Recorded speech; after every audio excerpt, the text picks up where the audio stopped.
Hello दोस्तों, स्वागत करता हूँ आपके इस अपने यूट्यूब चैनल में, जहाँ आज हम लोग 8 जून के करंट अफेयर्स देखेंगे। आज डेट है 8 जून, इसलिए क्वेश्चन आपके लिए इंपॉर्टेंट है। क्वेश्चन को बताने से पहले मैं इसके बारे में कुछ चीज़ें बता देता हूँ कि 8 जून को हम विश्व महासागर दिवस के रूप में मनाते हैं। विश्व महासागर दिवस 8 जून को इसलिए मनाया जाता है ताकि समुद्र और अन्य जल निकायों को प्रदूषित करने से रोका जा सके और इस दिन एकल उपयोग होने वाले प्लास्टिक को कम किया जा सके और वास्तविक परिवर्तन लाने के लिए भी यह आवश्यक भूमिका निभाए और लोगों के प्रति जागरूकता बढ़ाए। इसलिए हम विश्व महासागर दिवस 8 जून को मनाते हैं। 8 जून को हम विश्व ब्रेन ट्यूमर दिवस भी मनाते हैं, तो प्लीज़ इस चीज़ को ज़रूर याद रखिएगा। ये 2 क्वेश्चन आपके लिए इंपॉर्टेंट है, इनको नोट कर लीजिए। आज का नेक्स्ट क्वेश्चन देखते हैं। भारत सरकार ने शहरों में वन आवरण को बढ़ाने के लिए कौन सा कार्यक्रम का शुभारंभ किया है? तो इसका जो करेक्ट आंसर होगा ऑप्शन नंबर ए, नगर वन। नगर वन कार्यक्रम का शुभारंभ किया गया है। भारत सरकार ने शहरों में वन आवरण को बढ़ाने के लिए नगर वन या शहरी वन, कोई भी ऑप्शन हो आप टिक देख लीजिएगा, या नगर वन इसमें दिया है या शहरी वन, आप याद रख लीजिएगा शहरी वन। ठीक है, नगर वन या शहरी वन कार्यक्रम का शुभारंभ किया गया है और यह कार्यक्रम देश भर के 200 निगमों और शहरों के साथ शुरू किया गया है। भारत में केंद्रीय पर्यावरण मंत्री कौन है? केंद्रीय पर्यावरण मंत्री प्रकाश जावड़ेकर जी हैं। इनकी फ़ोटो आप यहाँ से देख सकते हैं, ये हैं प्रकाश जावड़ेकर जी। ठीक है, और हर साल हम ये क्योंकि पर्यावरण और वन आवरण से रिलेटेड है, तो इसलिए क्योंकि 5 जून को हम पर्यावरण दिवस के रूप में मनाते हैं, क्योंकि उस दिन का ये एम होता है कि हम कम से कम एक पेड़ जरूर लगाएं या एक पेड़ रोज लगाएं। अगर आप ऐसा करेंगे तो हमारी प्रकृति चेंज हो जाएगी और जो है ऑक्सीजन में ये बहुत मदद करता है। तो इसलिए हम विश्व पर्यावरण दिवस के रूप में मनाते हैं कि जितना हो सके पेड़ लगाएं। नेक्स्ट क्वेश्चन देखते हैं। क्वेश्चन नंबर 2 है कि विश्व पर्यावरण दिवस पर किस पहल की शुरुआत की गई? तो इसका जो करेक्ट आंसर होगा ऑप्शन नंबर सी, आइकोमेट। विश्व पर्यावरण दिवस की बात फिर से आ गई, तो मैं फिर से डेट बता देता हूँ, अगर आपने नोट ना की हो तो नोट कर लीजिए। 5 जून को हम विश्व पर्यावरण दिवस के रूप में मनाते हैं, ये लगभग मैंने बताया है। और इस जो पहल की जो शुरुआत की गई है आइकोमेट की, इसकी जिम्मेदारी किसकी है? EESL, नोट कर लीजिए, एनर्जी इफिशियंसी सर्विस लिमिटेड। फिर से रिपीट कर देता हूँ, एनर्जी इफिशियंसी सर्विस लिमिटेड, जिसको हिंदी में ऊर्जा दक्षता सेवा लिमिटेड ऐसे कहते हैं। ठीक है, और वर्तमान में बिजली और नवीन और नवीनीकरण ऊर्जा राज्य मंत्री कौन है? RK सिंह। और इनका पूरा नाम क्या है? RK सिंह, राजकुमार सिंह, राजकुमार सिंह। ठीक है, तो ये इंपॉर्टेंट है, याद रखिएगा। नेक्स्ट क्वेश्चन देखते हैं। क्वेश्चन नंबर 3 है, DLF land and finance limited के नए अध्यक्ष के रूप में किसे नियुक्त किया गया है? तो इसका जो करेक्ट आंसर होगा option number D, Rajiv Singh ji को। और ये अभी कुशल पाल सिंह जो सेवानिवृत्त हुए हैं अभी हाल ही में से, जो कुशल पाल सिंह, इनकी फ़ोटो ये रही कि कुशल पाल सिंह ये हैं। और कुशल पाल सिंह लगभग 6 दशक के बिजनेस के बाद कुशल पाल सिंह जो है property firm Delhi land and finance limited के अध्यक्ष के रूप से या पद से सेवानिवृत्त हुए। और राजीव सिंह जी को DLF के नए अध्यक्ष के रूप में और कुशल पाल सिंह जी को मानद चेयरमैन बनाया गया है। ठीक है, DLF लिमिटेड कहाँ स्थित है? भारत की राजधानी नई दिल्ली में स्थित है और यह सबसे बड़ी भारतीय अचल संपत्ति विकासक कंपनी है। DLF ग्रुप की स्थापना 1946 में हुई थी, लेकिन नोट कर लीजिए। और इसकी स्थापना किसने की थी? रघुवेंद्र सिंह। ठीक है, तो ये नोट कर लीजिएगा। नेक्स्ट क्वेश्चन देखते हैं। क्वेश्चन नंबर 4 है, समर ट्रीट्स अभियान किस बैंक ने शुरू किया था? तो आप लोगों में देख पा रहे होंगे या फोटो में देख पा रहे होंगे कि इस अभियान की जो शुरुआत की थी HDFC बैंक ने की है। और HDFC बैंक ने इसकी शुरुआत इसलिए की गई क्योंकि लॉकडाउन के चलते अभी मनी की भी ज़्यादा प्रॉब्लम आ रही है। तो इस पर अगर कोई गोल्ड लोन या किसी भी प्रकार का अगर पर्सनल लोन भी लेता है तो उसमें कुछ ना कुछ छूट उसको दी जाएगी। ठीक है, और समर ट्रेड्स अभियान HDFC बैंक ने शुरू किया है। इस अभियान के तहत बैंक बड़े उपकरणों के लिए नो कॉस्ट, नो EMI और no down payment, no down payment की पेशकश करेगा और वर्तमान में HDFC बैंक के प्रबंधक कौन है? नोट कर लीजिए, आदित्य पुरी। आदित्य पुरी, ठीक है। और इसका हेडक्वार्टर कहाँ है HDFC बैंक का? मुंबई में इसका हेडक्वार्टर है। स्टेट बैंक का मुंबई में हेडक्वार्टर है।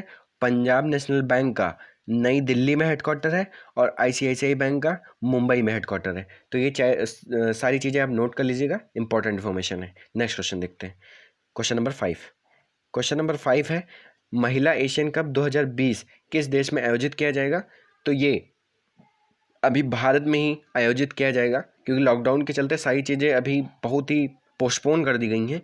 तो महिला एशिया कप 2022 भारत में ही आयोजित किया जाएगा और यह टूर्नामेंट 1979 के बाद दूसरी बार भारत में आयोजित किया जाएगा। नोट कर लीजिएगा, सेकेंड टाइम, ठीक है।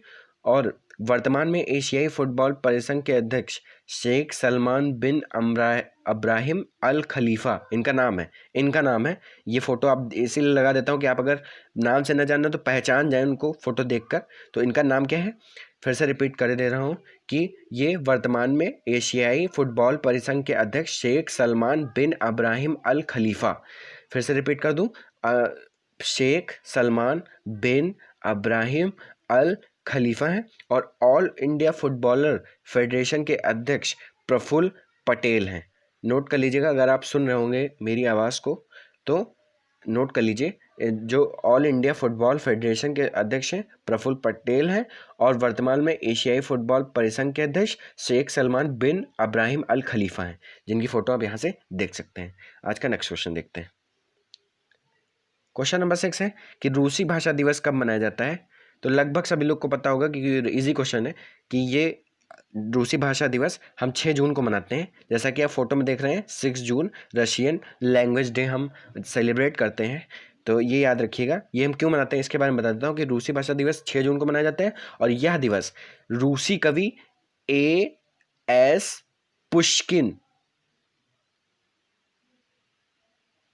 पुष्किन के जन्मदिन के अवसर में मनाया जाता है। और वर्तमान में संयुक्त राष्ट्र के महासचिव कौन है? Antonio Guterres. रिपीट इसलिए कर देता हूँ ताकि आप लिख लें, याद कर लें, समझ लें, ठीक है। और चीज़ें आपको बता देता हूँ इससे रिलेटेड, जो डेट्स दी हुई हैं उनके बारे में थोड़ा जान लेते हैं कि 5 जून को विश्व पर्यावरण दिवस मनाते हैं, 6 जून को हम रूसी लैंग्वेज डे मनाते हैं और 7 जून को विश्व खाद्य दिवस मनाते हैं। और ये 9 जून होता है कि ग्रेगोरियन कैलेंडर जो होता है उसका ये 160वां डे पड़ता है 9 जून को। ये लीप ईयर पे डिपेंड करता है, तो ये याद रखिएगा। नेक्स्ट क्वेश्चन देखते हैं।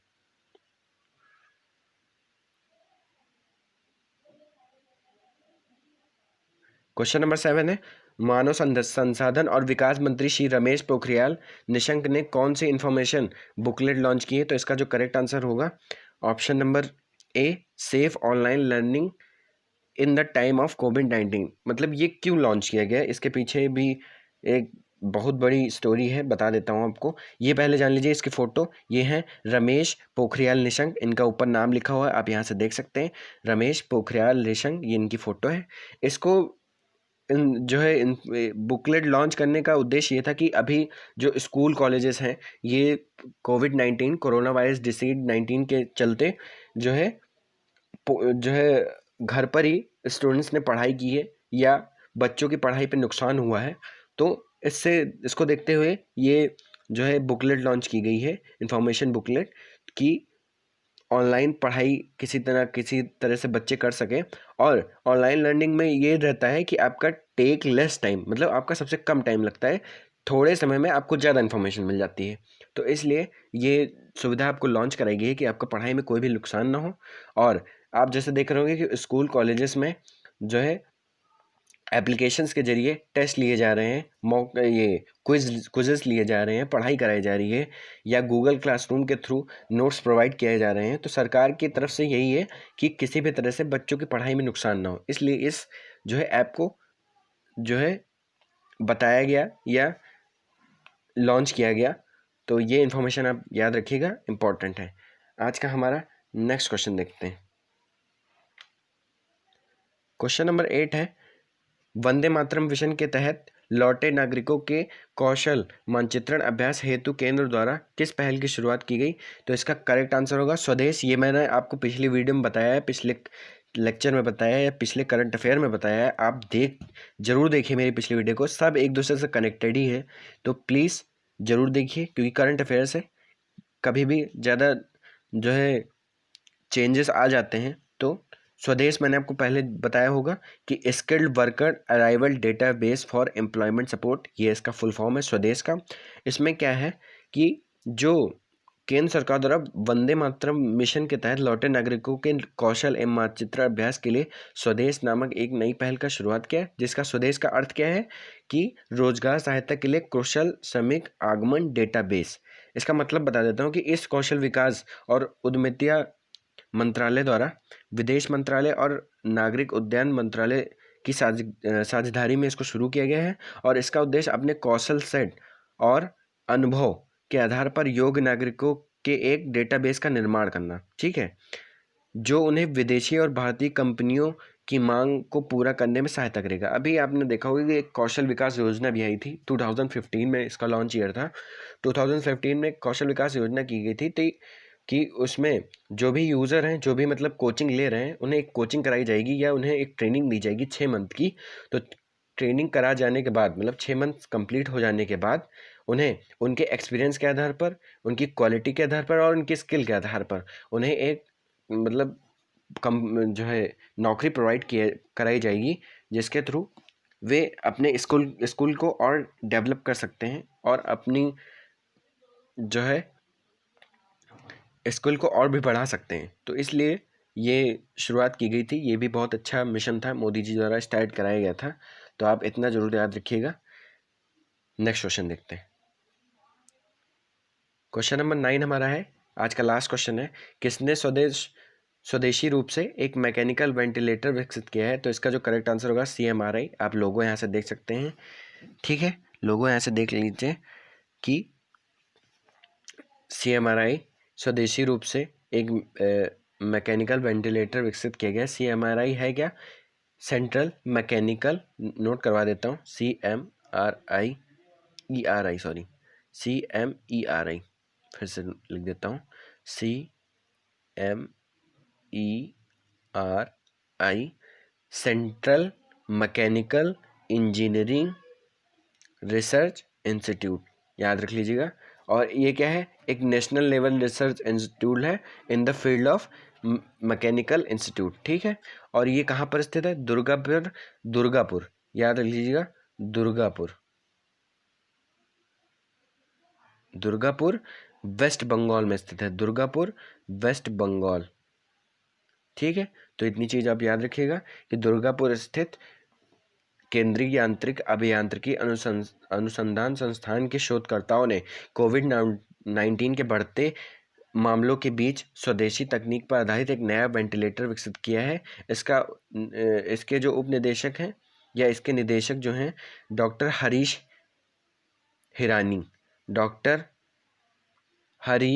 हिरानी, ठीक है, याद रखिएगा, डॉक्टर हरीश हिरानी की उपस्थिति में किया गया।